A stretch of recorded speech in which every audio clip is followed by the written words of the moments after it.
Up here at 6 o'clock, this developing story from Polk County, where deputies tell us a gang member is now behind bars for shooting and killing a pastor's son.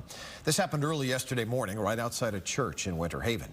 In fact, deputies say the killing was premeditated. And as Fox's Carla Byron reports, that's just one of the crimes that has the suspect facing charges. 20-year-old Roderick Wilson Jr. He's a good kid. No criminal history at all. And 22-year-old Taquan Cotton. Quan, on the other hand, has had 11 felony arrests, but yet he has no felony convictions. Are accused of getting into an altercation outside the Pentecostal Church of God in Winter Haven shortly after 12:30 a.m. Sunday, the church where Wilson's father is a pastor. Something in that first meeting they had on the side of the road in the middle of the night made him really, really mad. So he came back looking for Roderick so he could murder him. This was premeditated, and that's what he's charged with. A mere 10 minutes later, Sheriff Judd says Cotton shot Wilson dead in the parking lot.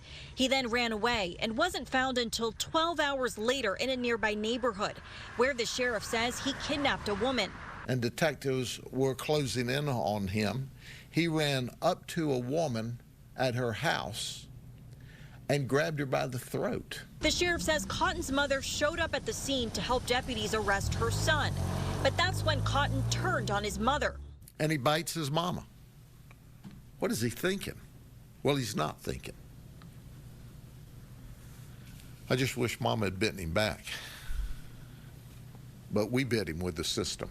The sheriff says he believes the suspect is affiliated with a gang. On Friday, the sheriff held a news conference about getting guns off the streets and away from kids for this very reason. When we caught these youngsters stealing guns to sell on the street to people like him, who in turn then shoot decent young men. There's no evidence to show the victim and suspect had any prior relationship despite living a quarter of a mile apart.